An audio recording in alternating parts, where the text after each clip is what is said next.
when I Googled the creative leadership thing, above the line leaders are people who see challenges or problems as opportunities, view coworkers as people who want to help and see work as play, which to me, I'm like, sure. But if you're walking around in a culture that is super toxic, it's impossible to see things that way.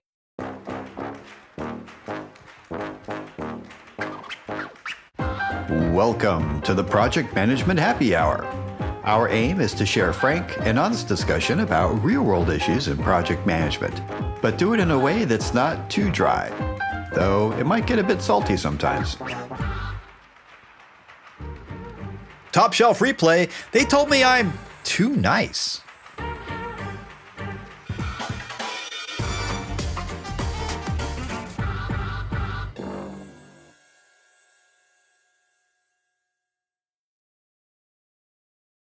Welcome to Top Shelf Replay. It's time for us to revisit an episode that was so good, it deserves to be talked about twice. We've been doing this podcast for 8 years, and we reference our earlier episodes all the time. We originally aired They Told Me I'm Too Nice back on June 24th, 2019, in the before four times. The before times, truly. We didn't know what was coming. Join us on a journey back to before pandemics, truly. Oh, gosh. I'm excited for you to hear how I talk through it then. And we have a great conversation afterwards with even more actionable steps and tools on how to talk through this. And we role play a couple scenarios. I think that this is a great time for us to revisit this, especially since that was, goodness, nearly 7 years ago. So we got a lot of new things here for you. It's such a great episode for those of us who have received this kind of weird random feedback, whether it's you too nice or something else random. And it's a great way for us as leaders to learn how not to do that to our team members. So definitely worth a listen, and some great callbacks to one of our favorite resources, Crucial Conversations. And not only that, I also reference Brene Brown because I can't get enough. We'll play the episode for you as it originally aired. And at the end, we will come back with those role-playing exercises that I just mentioned for you to see how to handle inactionable feedback in real time. Enjoy.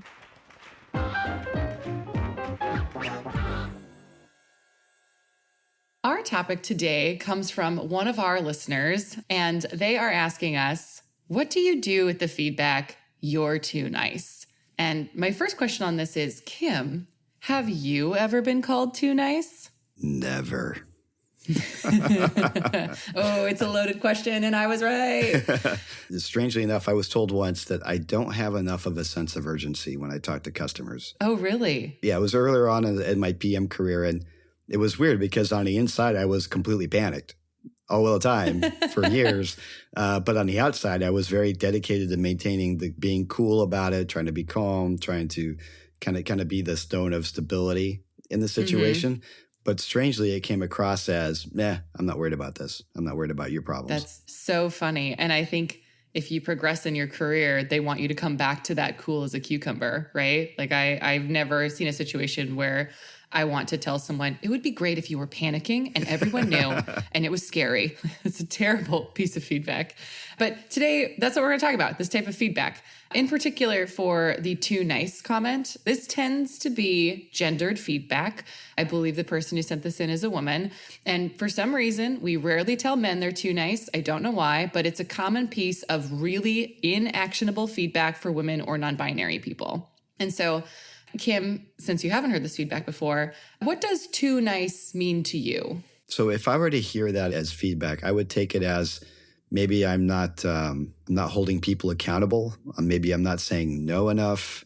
Maybe I'm not being tough enough when people aren't stepping up and doing their job. I guess that would be my first take on it. Yeah. And that's a good guesses. What about you? What does that mean for you? First off, it's triggering. It's representative of a large pool of inactionable feedback that really doesn't have anything to do with being nice and has everything to do with, I wish you were different, but I don't know how to tell you to be different. That's what I hear. And so I agree with you. I do think it could mean you're not holding people accountable. I agree on the no. It could also mean this other piece of inactionable feedback of, you're just feminine and I'm masculine. So can you be more masculine? Like do boy things? It can just mean like nothing. It's just not actionable. So today, there's hope. Today, we're going to talk about how to identify what feedback you should listen to, what the feedback could be about, and strategies for making it actionable. And are we going to focus just on too nice actionable or other kind of feedback where you get and you think, well, what the hell does that mean? I think that giving feedback is a skill that not many people practice. It's very funny. I'm captain of an Overwatch team. And one of the things that I've learned through this process is how scary giving feedback is. So for the person giving feedback, it's a scary experience. And when you're receiving it, you're thinking, oh gosh, here it goes. It's time to get fired. And I know that's a very common way that people experience getting feedback.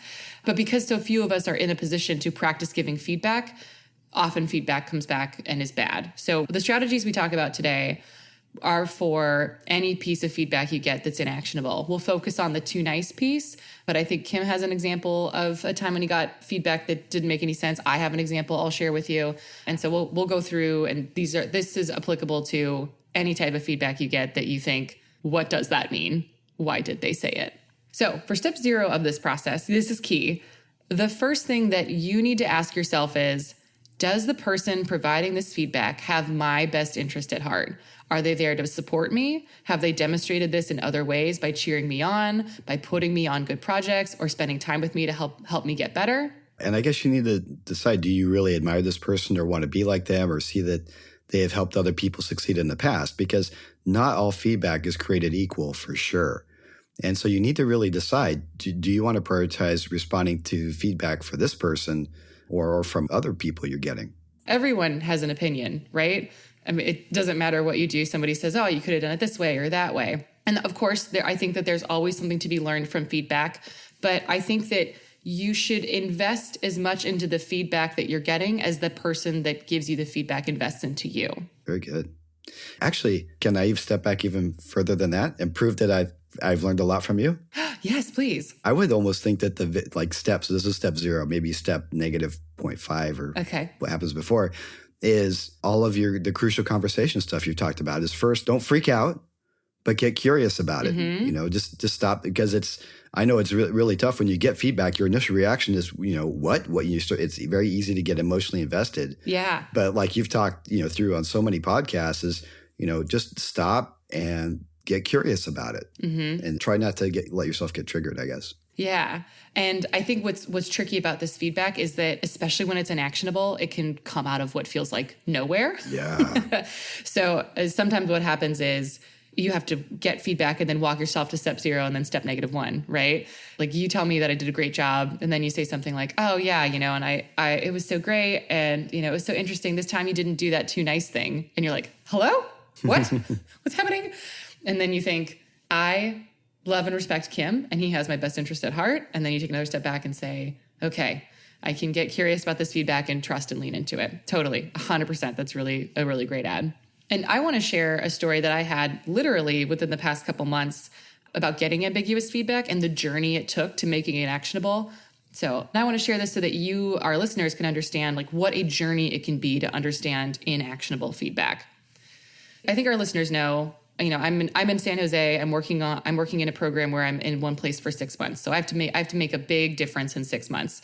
And late February, I had my first major milestone update for the project I was working on. It was my job to reflect the work that I'd done on this project and gain support for the next phase of work. And my audience that I was going to present this to was a VP sponsoring the work. So she's very high up in our company, and I needed to do good. And she was going to be in person at the meeting. Also exciting. We did a lot of prep work going in with the directors and other VPs underneath her. And we went into it feeling really strong. We left the meeting high-fived with my boss and boss's boss and boss's boss's boss. And we just we knocked it out of the park. So good. Mission success. But then the next week, my manager, who's directly over the work that I'm doing, he gave me some feedback that I was too casual in front of meetings with senior leadership, the meeting I had the week before. And then he said, and I'm so sorry, I don't have a specific example, but my worry is that it can make you look too junior. I was so Devastated. Oh, Yeah. man. Yeah. I was devastated. Everyone who listens to our podcast regularly knows that I pride myself on my communication abilities. And I've been working really hard for a long time. Also, we left the meeting and felt so good about what we'd done. How could it have been too junior? How could it have been too casual? It was so hard. And he didn't even have an example. How dare he, right? Wow. Yeah. I understand getting that feedback. Your skills come under attack. Oof. And I pulled a classic Kate. Of course, I cried in response to the feedback. Never fear crying when you get feedback. A way to handle it is to say thank you so you can stay in dialogue and the person doesn't panic about your feelings, because it's okay to have an emotional reaction to these things. So I cried, I thanked him, and we stayed talking because it was a one-on-one. We had 30 minutes. We're about 15 minutes in. And the conversation after that shifted to the body language of leaders he admired. He talked about leaders in senior positions he admires and how they are so intentional with the way that they move. They're patient and they wait, which I didn't really put together in the moment, but that was the second half of our meeting. We wrapped up our one-on-one, and over the next few weeks, I felt really frustrated that, I had too junior, too casual, but I love my ability to be candid. I don't think that's junior or casual. I think many of our listeners love our frank and honest talk. That's something that happens for both of us, I think, in all aspects of our lives. So I went back and forth, and I was like, it could be about our age difference. It could be about our gender difference.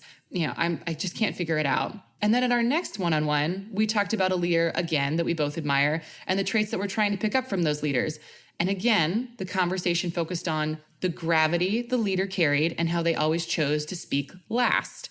And so now I'm seeing a trend, right? I'm able to say, okay, it's not my personality, thank goodness, because I can't change that. I'm a salty person, but I'm also very authentic and relatable, and that's not the feedback either. The feedback is something about body language and something about, that time I was internalizing it as being slow, right? If leaders, talk last and wait, I'm like, oh, so it's about being boring. I need to be more boring. And then my manager, again, who supports me so much, he definitely has my best interest at heart. He suggested and paid for a training called Projecting Credibility and Confidence. And finally, during this training, it all came together. In this training, the instructor talked about the 3 tenets of projecting credibility and confidence, which are body language, eye contact, and voice. And in particular, she gave some examples around, because we're gendered people, right? She gave some examples around what body language can look like for women versus men, and a particular thing called tail wagging, which has to do both with tone of voice and body language. And suddenly the feedback made sense. And what happened is she identified this thing called tail wagging, which is humans are a social species. So we all know fight or flight, where we're either going to let our adrenaline come up and we're going to attack, or we're going to let adrenaline come up and run away as fast as we can. And so with our socialness, there's also tend and befriend. And tend and befriend is a way to signal to other humans, I'm not a threat. We're just here to hang out. It's going to be some chill, casual, non-threatening hangout time that's going to be so fun. And what happens in particular for women is there's a lot of body language that doesn't look head on. You're not squaring your shoulders and keeping your head and neck in a T position and looking straight at somebody. You might tip your head and your voice might go up. It's the difference between saying, hi, Kim, it's great to have you at the meeting today. And, hey, Kim, great to have you at the meeting today. Like you're saying the same thing, but one sends a message of strong leadership and the other sends a message that says, hey, wow, so great. And it's fascinating. And I thought a lot about it, and the instructor was incredible. She said, I acknowledge that, there's differences in the world and that you may be struggling because you come from a particular background or things like that. And I can't change those things, but I can give you the ability to be your absolute best self in the moment. And that's what I want to give you as part of this. Because I can't solve the world's systemic problems, but I can give you tools to make you look like the best person possible in the moment. And then I took that feedback back to my manager and I demonstrated the difference between the two. And I said, is this the feedback? And he said, yes, that's the feedback. And we had come to it, right? So, and it felt so good. There was like happy dances in the room, but it took us literally months to get there. Months of me listening to the context clues and then going to the training, which wasn't scheduled for like weeks out. It was just a lot. But what gave me a lot of faith in this process was that we eventually got a piece of inactionable feedback to be actionable. And there is hope for all of us in this process. Yeah, that's a really good good story. So let's rewind a little bit and talk about what happened here. And that the first thing I noticed is that you thanked him for the feedback. And that seems like a really smart thing to do, because giving feedback, especially negative feedback, can be really scary for people. Even if you think this is some, manager or some high-ranking person, it can be really difficult to sit down with somebody on a one-on-one situation and provide direct, difficult feedback. It's easier just to not say anything and just say, not my problem, or I don't want to deal with it. And so thanking someone for that feedback instead of immediately arguing with them or showing aggression back can make them more open to conversation, so you can find out more about that. I guess that's part of the getting curious thing. It's kind of like a Jedi mind trick, right? Yeah, 100%. It is exactly a Jedi mind trick, right? And, if you get feedback from someone you respect, you should remind yourself that you care about this person's feedback to calm your nerves and stay engaged. Yeah, and I also noticed that you paid attention to the context of the feedback. Like you said, after you get that feedback, you started talking about some other things and how related. And another thing, which I can't imagine was easy, was that in subsequent meetings, it sounded like you kept coming back to that feedback. And sometimes it's easy to get that bad feedback and just kind of try to pretend it didn't happen, or try not to go back to that subject and think it'll go away. Yeah. So I imagine it's difficult to go back and keep going back and trying to address that and trying to work through that. But I mean, clearly it's going to be the best thing to do. The actual language I used, and you reminded me of this, thank you. Whenever we came back to it, I said, I'm still chewing on that feedback. That was the language I used. It felt like a piece of jerky, right? It's tough and I'm not sure what this is, and it's going to take some effort to get through it. And that's what would happen. I would say, I think it's a body language thing, or I'm not sure. I mean, I can't tell. I didn't have the courage to say, you're not saying that you don't like me, right? Because that was very much how the feedback felt from the too casual perspective.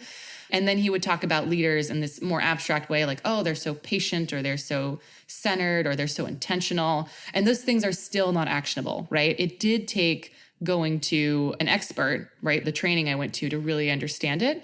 It was something I stayed engaged with. And what I liked about telling him I was chewing on it was that I was telling him, not that I didn't agree with it, but that I was trying to find what was good for me in the feedback, which is a fair thing to do, right? To say, you gave me feedback, I see it, I'm still not sure what to do with it, I'm thinking about it, and then it just opens a conversation about it. The other thing you mentioned was that I looked for context clues. I did look for context clues, and that is the next step in what to do with inactionable feedback. Look for your context clues. And exactly what happened. He says, you're too casual. And then we talk about body language. We go back again and say, I'm chewing on the feedback. And he says, look at these leaders who move intentionally and talk last. Again, talking last doesn't solve your problem of being too casual, so couldn't figure it out yet. And then he offered up the training to help me identify it so that I could get through and understand what this was. Right. And that is so cool that your manager did that for you. You took the time to invest the effort and work through that. But how would you have handled that if your manager wasn't as engaged or worked as hard to try to work your way through that? Yeah, absolutely. I'd go back to the context clues and I would literally journal, right? Write out what I remember the conversation was. And I would think about, one, what did you talk about right before or after the feedback, right? Was the conversation about delivery or the impression you give or people's opinions or getting promoted? Like, what was the conversation about outside of the piece of feedback? And then what's your recollection of what happened? And write that all down and journal it out to try to give yourself some clarity about maybe a theme that you see. So let's circle back around to our listener, and I believe she was a member too, who had the feedback that my manager told me I'm too nice.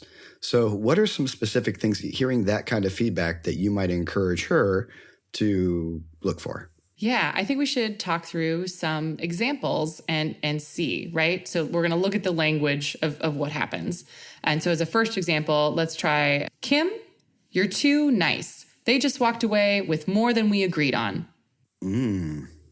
I guess that's negotiation. You're not really a great negotiator, or you don't understand what our baseline position is, or something like that. And so that might be you need to negotiate harder or something like that. What do you think? Yeah, I think that's good. I also wonder here if there's a difference in values or principles in whatever discussion was just had, right? If your manager was valuing maybe just only money coming out of that meeting, but you were valuing the long-term relationship, maybe you were thinking, we can make this budget work if it makes them happy and better for us to work together in the future. And I can lose 10% off this budget because everybody's agreed to this new scope, right? So maybe there's a difference in values between, because you think we walked away with great partners. What a win. This is going to make everyone's lives easier and the project go better. And your manager can only see in dollar signs. I would also wonder if something like that is at play. Awesome. Can I do one? Yeah. All right. Kate, you are too nice. I want to see you really lead a team. You need to put the manager in project manager. Oh my God. Okay. So you lead a team. I would wonder what leadership looks like to this person. I do think that there are many different ways to be a leader. So I'd be curious about what the manager means, right? Are managers, in my mind, the word is bossy, right? Like, go do this. Good work doing it. Do more things, right? Do they want me to be more direct or more focused on outcomes? That might be a thing, I would think. Yeah, maybe I would wonder if they're seeing something where they feel like you're not getting results from your team for some reason, or not the results that they expect, or maybe they just they look at your management style and they see it's not the same as theirs, and they maybe don't understand that yours can be productive as well. I've seen that happen. Yeah, I'm also living that life right now where someone thinks that the way that I do things is scary and bad. It's just different. There's just different. Yeah, and I think both those are valid, right? That it could be there's something around, direction and leading versus it's just a different management style. And just a little more on that. I know it's a little digression, but that's actually a very interesting one because management styles can be very generational. Mm-hmm. And so you see in different generations or, age bands within organizations, you can see very distinct differences in management style. And they can all be effective. They can also be ineffective depending on how they're executed. Yeah. But it's something to maybe think about when you're looking at the way other managers or team leaders operate.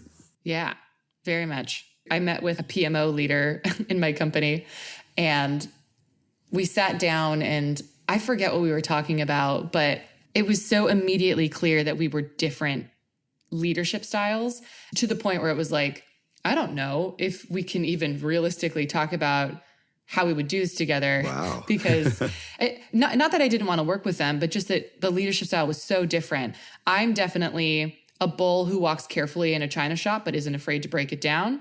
And he's more of a feather duster.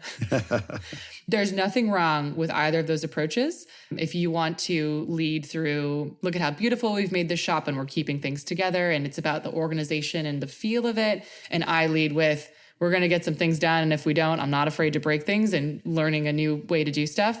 Just different styles. But it was funny to say, I can't even suggest this method to this person because it's just going to be so different. Another one, Kim, you're too nice. People walk all over you. I'm too nice. Yeah, I guess if I heard that, I would think that maybe, whether it's true or not, maybe there's appearance that I'm not holding people accountable, especially on my team. And that could be causing problems. Or maybe there's feedback that people are walking all over you, that you're not able to get stuff done because you're not holding people accountable. You're not able to say no. Yeah, totally agreed. And I think I like that point of maybe there's a perception that people walk all over you as opposed to it's actually happening. And I think that's an important thing to distinguish in the feedback as well. Is this something that is actually happening or there's a perception about it? Because those are two different problems that you have to solve, which is more of the nuance in feedback. Yeah, it's also something, I think you mentioned at the beginning, is when you hear that feedback, you need to decide if you are going to take action. Is this somebody who's giving you feedback that you respect or that you need to respect? Would they think enough to do something about it? Yeah. The difference between feedback from someone that if Kim gave me feedback, I would be so gracious and want to incorporate it. But if somebody who I don't admire or respect, but is in a position of management over me gave me feedback, you have to figure out the way to say, thank you for that feedback. That's so interesting, and incorporate it at whatever level feels correct to you. And mostly just to show them the perception of incorporating the feedback. That's definitely a dance if it comes from your boss. And so I think what's important about getting feedback is that you don't have to respond to feedback in the moment. If you get a piece of feedback like I did and I started crying and it's too overwhelming or it was too hard to hear, you can always say, thank you for the feedback. I take your opinion seriously. I just wasn't ready to hear this feedback today. I would love some time to digest this and come back to you. I'm free tomorrow afternoon, or, our next one-on-one is in a week. Could we sync up then? You can always take the opportunity to hear the context and say, thank you. I need a minute to digest. Can we come back at a later time? Yeah, and I can see that being really important, especially if you feel that kind of emotional response and you think, I'm going to have a hard time having a level-headed conversation about this right now. I need to go think about this first. Yeah. And I do want to add, I think it's very brave to ask for what you need. It's not a weak move at all to say, I just need some time, right? And I also, if you convey to them that you want to come back to it, you're staying engaged. You're just giving yourself the space that you need to be productive with the feedback. Yeah. And if you're in a situation where you recognize that you're not having a hard emotional response and you think you can proceed with the discussion, then that's totally cool. Go ahead and say something like, thank you very much for the feedback.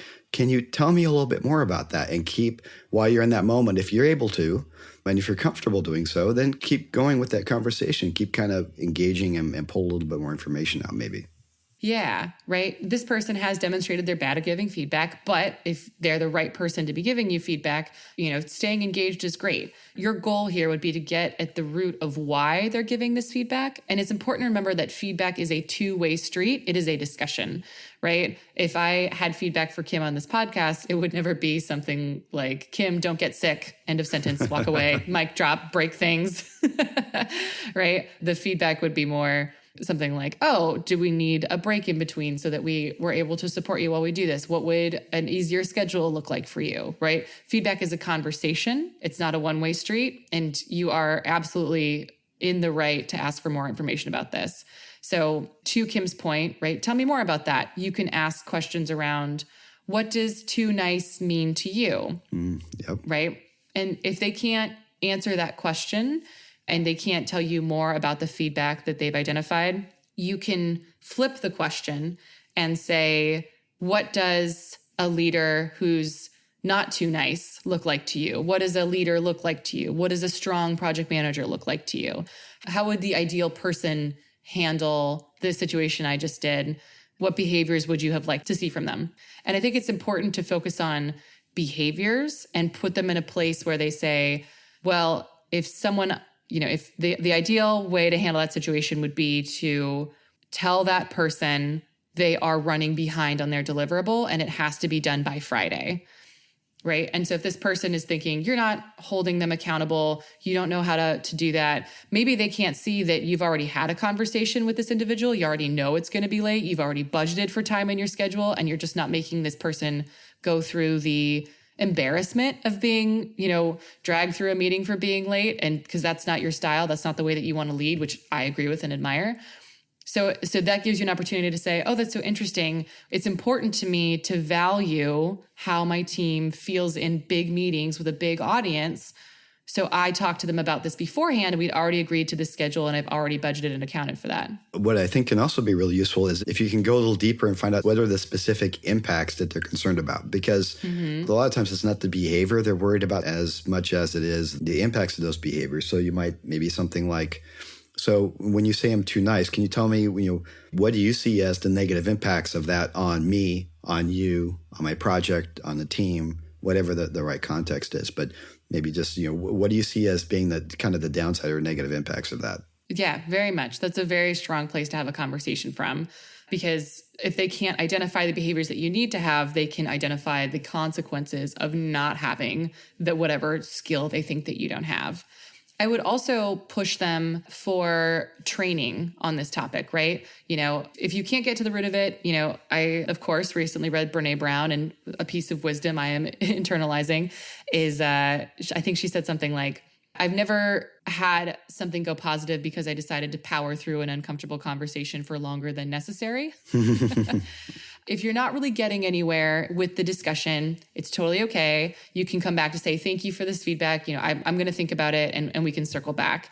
And whenever you come back to it again in a later meeting next week or the week after that, maybe it's a biweekly sync up, you can talk more about what you've done based off the feedback, observations you've had about yourself. Or you can say, I've been thinking about this and I'm still not clear on it. Is there a way we could role play this now, how you'd like to see it have happened? Or is there a training that you think would reinforce these skills for me? Because people who are giving you this feedback had to have learned whatever this skill is at some point.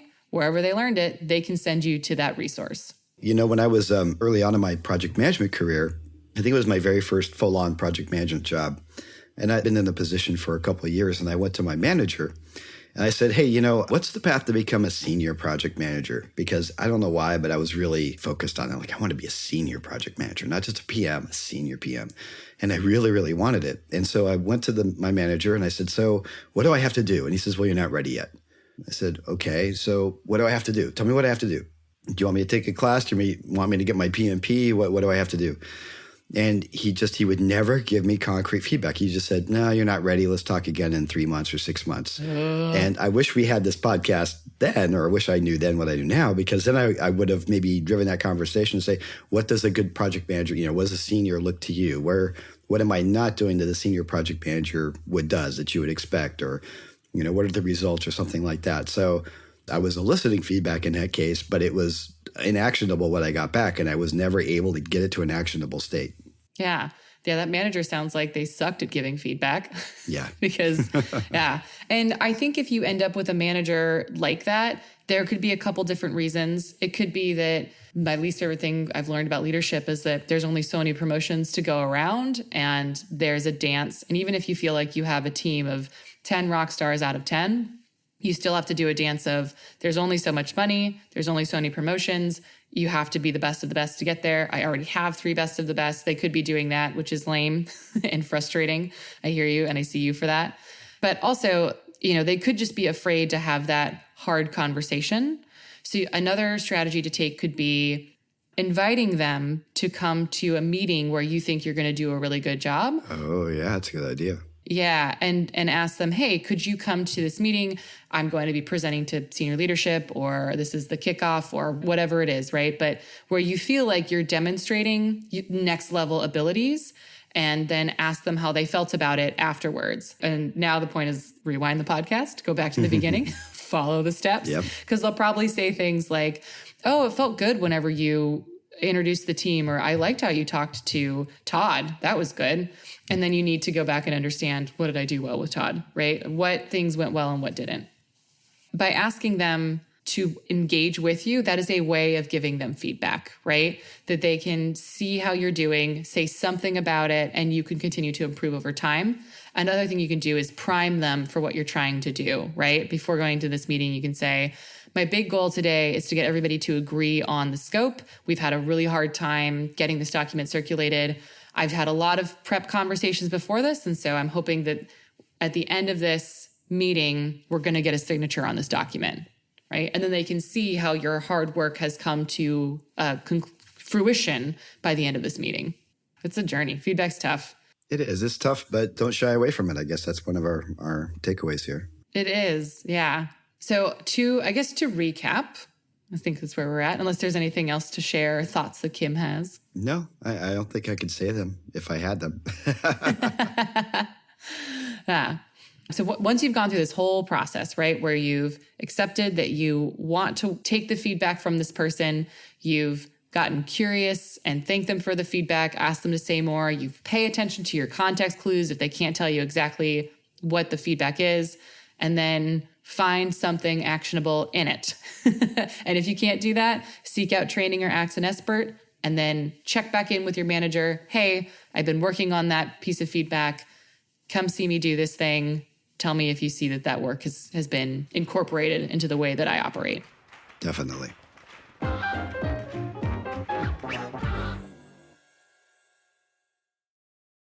Can I tell you my first thought on this episode? Please. It's so nice to listen to pre-burnout Kate. Aww. Pre-burnout Kate is so happy. Pre-burnout Kate is so fearless.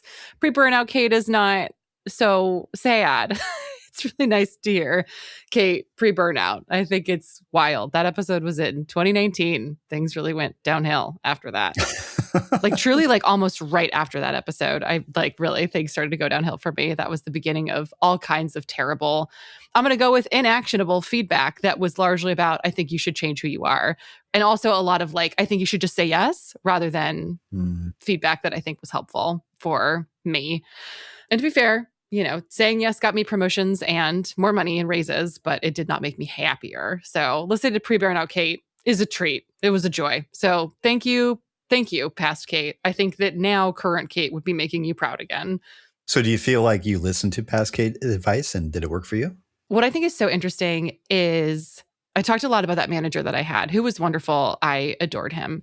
And the last manager that I had before I left, technically the second to last, because I had 4 managers in a year, but the one I had for the longest stint of that year, which was like maybe 6 to 8 months, he gave me my annual review, and his inactionable feedback to me was, I think it's called creative leadership or something like that. And he was like, for the past year, you've been really below the line.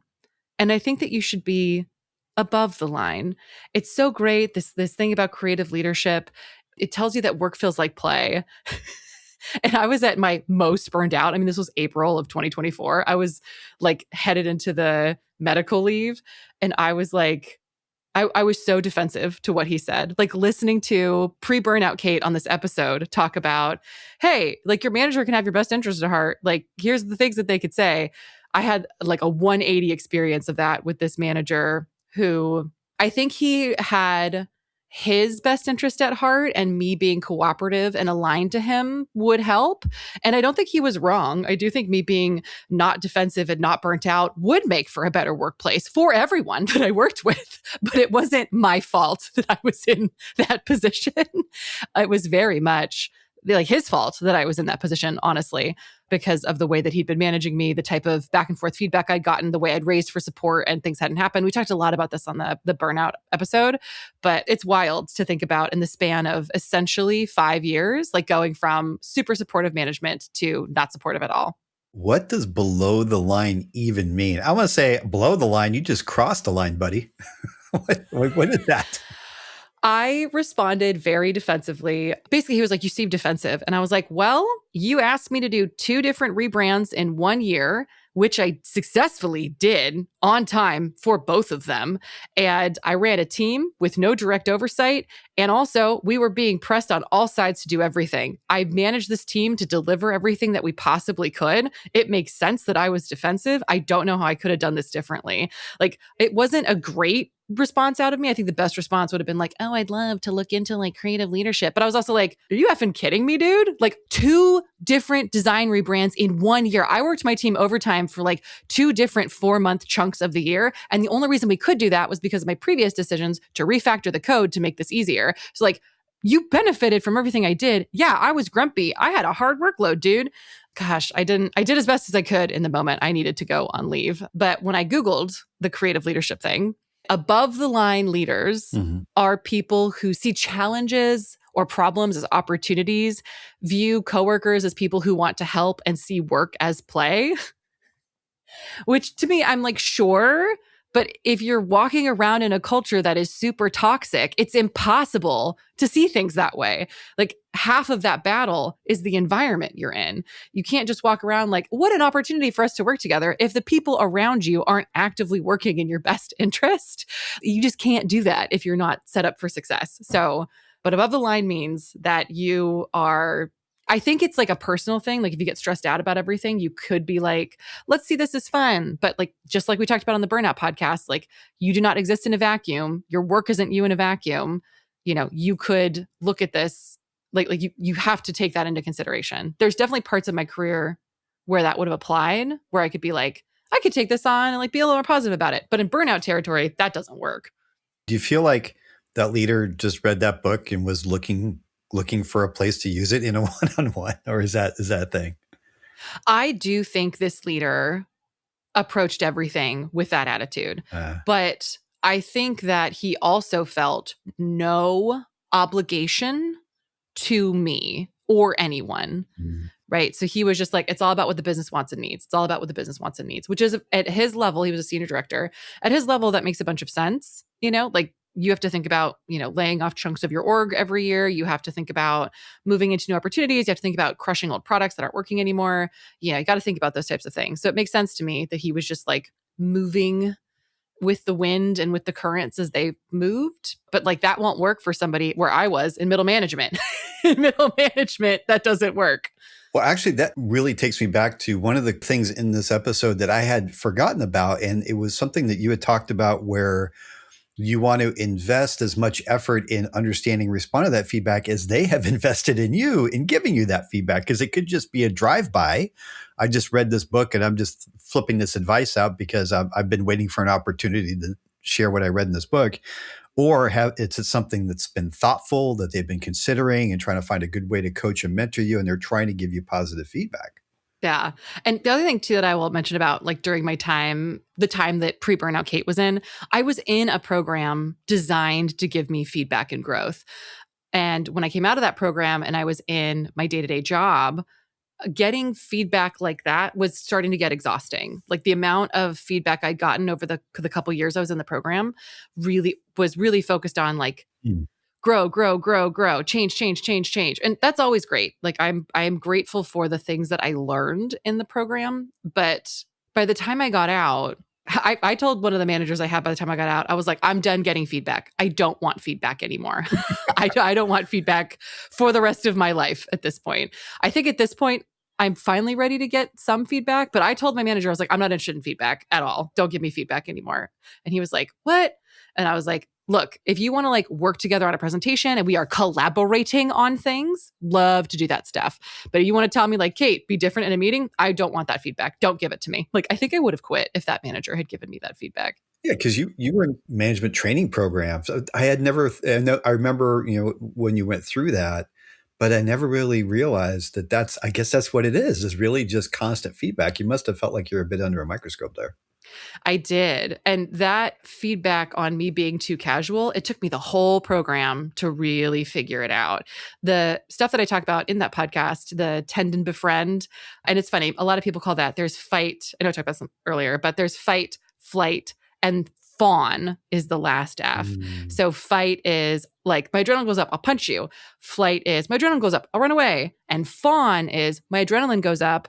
And this is when you see like a dog, I'm a dog person, that goes like, oh, hi, I don't know what to do. And they just like roll down on their back and they put their belly up and they're like, I am just a little baby boy. Like that is what fawn is. So when they say tend and befriend, that's fawn. And fawning is that behavior that's like, let me sidle on up to you because, I'm safe and you're safe. It's safe together. It took me a long time to figure out exactly how to do that after the program. Well, I think a lot of PMs can kind of feel that way, especially when they start a role or they change in a role. And if you've got a high profile project, when you do that, you are kind of under the microscope. And depending on how activist your manager is, they may do that. I remember I was project manager in a technology company.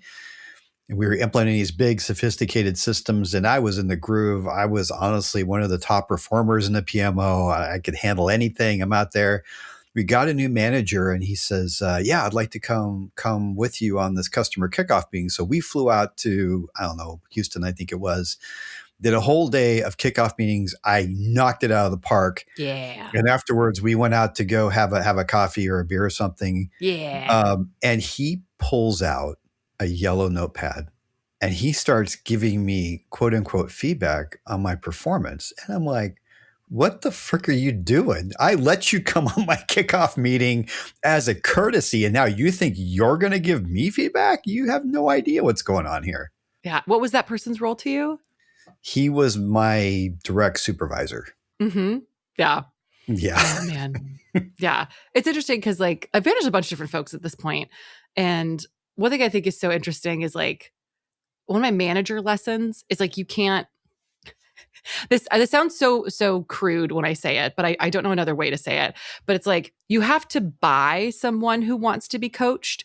You can't assume everybody that you get on your team wants to be coached. So if you're put into a leadership role and then you have people reporting to you, I mean, there was one team I managed, nobody wanted to change. They were at where they were at. They did not want feedback. They didn't view me as somebody that they had to listen to. They didn't want to improve. They were where they were. And I was like, oh, this is miserable. Like you can't fix this. And then there's other people that I've managed, people I've hired, people I've worked with who desperately want to improve, like at my level of want to improve, like want to master a skill.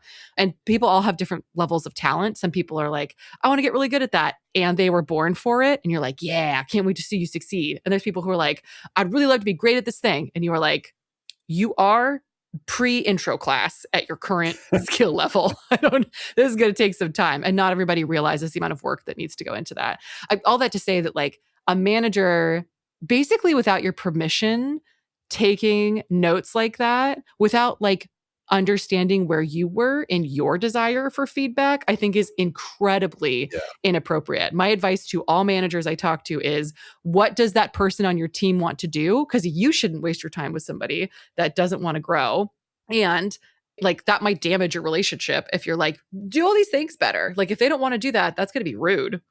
You know, one of the many things I've learned from you, Kate, was when it comes to feedback, is that when you first did this, I thought, what?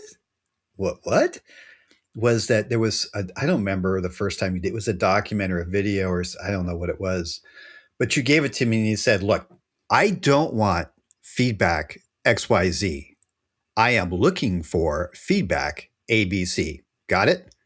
And I was caught off guard because I thought, what? But I thought later, that's actually pretty clever because there's something specific that you're looking for. Anything else is not going to be productive at this point.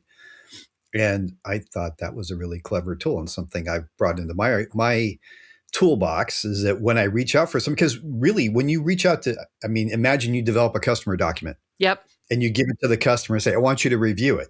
Are you asking them to review your grammar and spelling? Yeah. The way that you use their logo, the pagination, the content, the strategic approach, what specifically are you asking somebody to invest their time in, and what specific feedback is going to give you the most value for your time and for their investment in time as well? So very clever approach. I mean, there's nothing worse than being like, can I get your feedback on this? And you get grammar feedback on a strategy document. Yeah. There's nothing worse than being like, are we strategically aligned? And they're like, I think they should be bullet points. And you're like, and did you read it or did you just grammar it?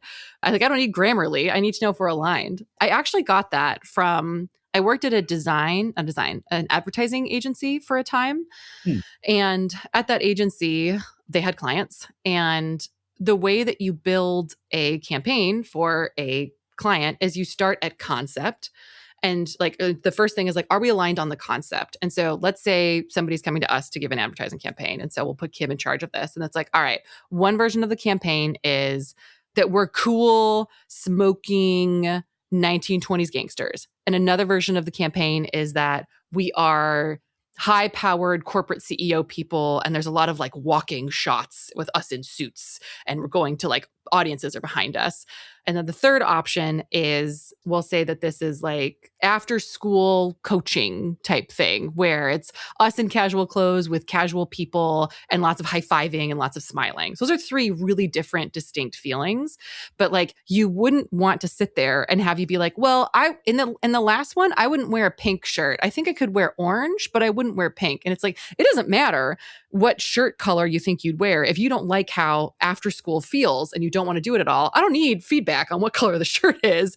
I need to know which of these three directions do you want to go in. So the process with the agency was that we would set up that at the concept level, it's feedback on the concept. So the appropriate feedback would be, I think that after school high-fiving is too casual for us.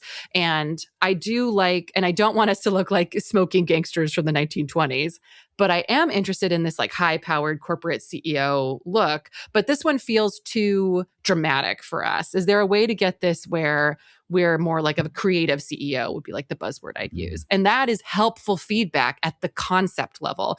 But saying, I wouldn't wear a black suit, I prefer dark blue, is unhelpful feedback at that level. And then they would go into the next level and increase the level of detailed feedback you could give it each time. And they would just set aside any feedback that wasn't aligned with that like level of design where they were at. So I took that forward. That's why you got that first time. was good. And I think that's a great lesson that any project manager, any leader can take is when you ask for feedback, be specific on what kind of feedback that you're expecting. And I'm looking forward to your thoughts on this is that what if we flip that and I am asked to give feedback on something like, or I'm given feedback. I mean, can I, in the context of this podcast we did, you're given generic feedback and you don't know what to do with it. How do we use that can we use that same technique to flip that around? I think it is possible to say to somebody giving you the inactionable feedback, you're too nice, whatever, not strong enough leader, to say, I really appreciate that. What I'm trying to improve on that. I'm not looking for that specific sentence. I am trying new technique. And again, I would only do this with a manager or a person giving you this feedback who has your best interest at heart. I have not met a lot of people in the past couple of years that I would say this to, but I would say to them, for the too nice thing, it's like, I'm not looking for those words. I'm trying to be clear in my delivery on what the action items are and get confirmation from the people that I'm asking to deliver on. If you want to give me feedback, please give me specific feedback on how that went. Yeah. I kind of like that approach to shaping that feedback for them because you can make them sound like they're being heard. Like, tell me I was too nice in the meeting. Go ahead. Kim, I just think you were too nice. They got I really feel like we should have got him in that meeting. You just let him walk all over you. You're just too nice, Kim. Kate, I really appreciate that feedback. And I'm going to ask you some more questions about that, and maybe next time we have a one-on-one because I'd like to understand that better. But what I'm looking forward to feedback is how we were able to maintain our open channel of communication with the customer, because that was my concern going into this. They were very upset, and I was concerned that they were going to be so mad they were going to stop communicating with us, in which case it'd be even harder to resume the conversation. So what do you think about our approach there? Is another technique do you think we might have used that might have worked better, or do you feel like we came out of that pretty strong in that specific area? Oh, that is such a great response, Kim. I want to go one of two ways on this. So I'll do nice way first, and then I'll do not nice way second. So I think nice way would be oh, interesting, which is probably something where it's I didn't realize, and insecure manager could be I actually didn't realize there was a problem here, and we'll definitely talk about this in our next one-on-one. That's a stupid way an insecure manager could act. Oh, interesting. And if you had been keeping your manager informed, they might say something you're right. I totally forgot about that. I'm so glad that you're leading this. Thank you for leading with good relationship building. I'm really grateful that I've got you on this project. Could be a way I'd respond. Another way a manager could respond could be something I hear you, but this client is wringing us dry for money. And the way that the contract is going, we're not at a state where that matters anymore. If they aren't delivering on what they said they'd deliver, then this isn't something that we should continue. So I'm not interested in keeping a nice relationship with these folks. I want them to come to the table or go. Very good. Well, maybe at our next one-on-one, we can role play some of that because I can certainly do that. But I also want to make sure that you're aware of the potential negative impacts if they do say no and walk away, that you are okay if they do that. And if so, that's fine. That's your decision as a manager.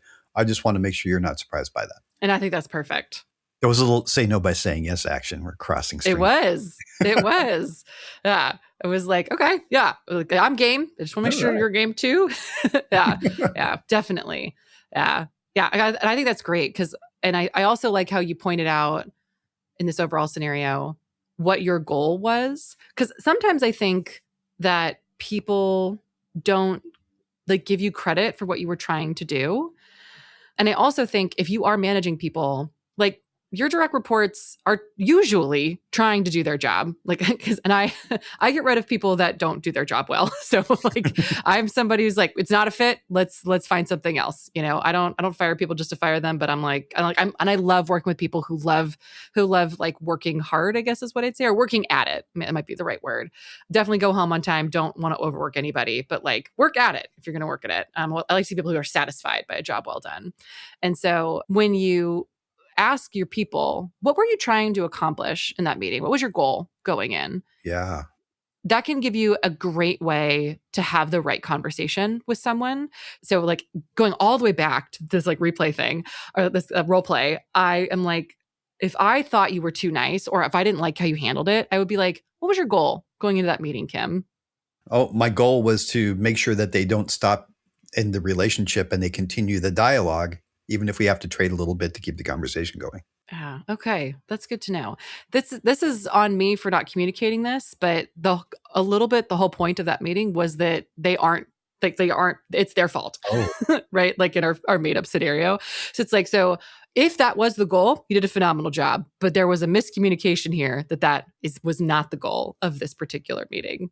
Oh, okay. What was the goal? We want to get them to sign the contract. We want to get them to commit to more resources, whatever it is, right? But I think that, and if you, Kim, didn't know that, I think that you would be like, well, F me, I did want to do the thing that we needed to get done. Like, I think it's more motivating. If I own that it was my mistake, my miscommunication, that it didn't happen, I think that, you're not really blaming the person for doing, honestly, a good job in the wrong goal. Like, that's not your fault. So yeah, I think there's a lot of ways to handle that whenever you're managing folks. Yeah, boss, you didn't tell me that. So I'm going to pull up my yellow legal pad here. I'm going to make a note. Here's how I feel about you managing me. You once told me I need to be above the line. I'm drawing a line right here. Here's you. You're here. I need you here. Another great question you can ask that I don't think I said during this previous podcast. Can you tell me about a time that I have done that well? Or can you tell me about a person you think does that very well? That's really good. That forces them to give an example, right? Yeah. It takes the pressure off of micromanaging you and gives you an idea of where they think your energy should go. And you can also decide if you want to put your energy in that direction. The situation I was talking about on that podcast was one where I admired the person that he was comparing me to. I did admire that leader, and I admired and appreciated my manager. So there was people that I liked and wanted to be like, giving me feedback on how to be more like them. And so that was a great place to be in. When the burnout manager that I had was like, I don't know why you're not more like me. And I'm like, well, I hate you. So I don't want to be more like you because you make my life miserable. And I don't want to feel like that anymore. So I think that plays into it. And it can be as simple as that. It's like, I admire you. I want to be like you. I want to take your advice. And I don't admire you. I don't care. I don't want your advice, even if they're investing in you. It's like some paths aren't for you. The other thing that I did want to reinforce from this was one of the things I mentioned was I could not have done that without expert help. And I do think that is an important part of the equation. If it's because I ended up going to a training that taught me these things about the, fawning and different ways to use my body language to communicate what I was after. And so that was in 2019. In 2021, I had another executive coach because I had gotten a lot better over those next 2 years, but I still hadn't gotten it. And then I finally had another coach. And that first 2019 thing was me in a group. And then I did another thing in 2020 that was good. And I was like, I need you to coach me specifically and help me get over and figure out this stuff. And that one-on-one coaching genuinely is where I grew the most. But without one-on-one coaching, I don't think I would have overcome this. But I also think I did have to go through group coaching and then one-on-one coaching to kind of find the right fit. And I really do think that it takes a coach to get through something like this if you're really stuck on it. I can't stress that enough. I love getting coached. I think it's really helpful, but also I have grown so much and have demonstrably more progress underneath coaching. So I feel strongly about that. Yep. And I know this isn't the direction you're going to go, but I'm going to give a shout out to Kate. If you're a listener and you want to get some amazing coaching from the one and the only Kate Anderson, how would they do that, Kate? If you want to get coached by me, I have tentative few little slots. I don't even have a place to send you. If you want to get coached by me, you can email me at kate@unicornwrangler.com. That's how you could get coached by me. I only have a couple slots. I'm busy this first quarter, but if you're like, oh man, I've been waiting for it. If you reach out early, I'll put you on priority for the next time my slots open up. Yep. I didn't mean to put you on the spot there, Kate, but I've got coaching from you and it's incredibly valuable for anybody. So I am a big advocate for coaching. It's like a coach, I think, if you find the right coach for you, they have your best interest in mind and they've seen enough people go through this. And there's skills in all of these areas. Like it takes a skill to work with someone and help them identify where they need to grow. It takes skill to make them feel safe. It takes skill to give them the tools to grow. Like working with coaches is I just love it. I think it's so helpful, and you can get so much out of working with a coach. You don't have to struggle through it on your own. It'll just deeply accelerate the learning that you're already capable of.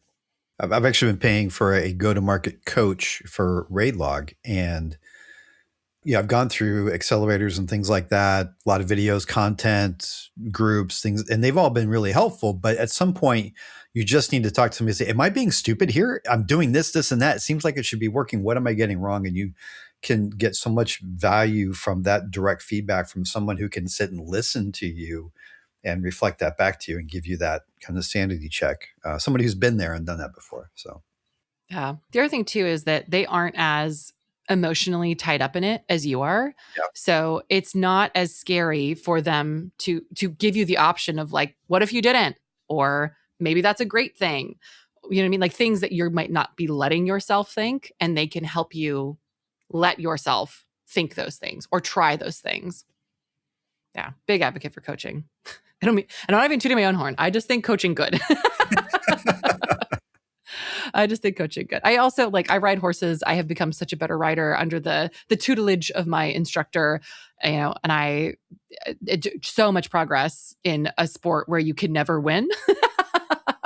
So that feels good too. And work kind of feels like that too. Like not everything is up to you. You share it with the team and the organization that you're working with all the time. Yeah.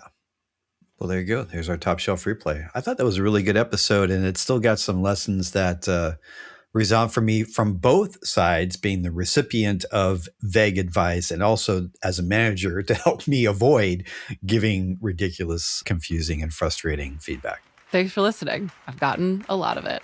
Cheers.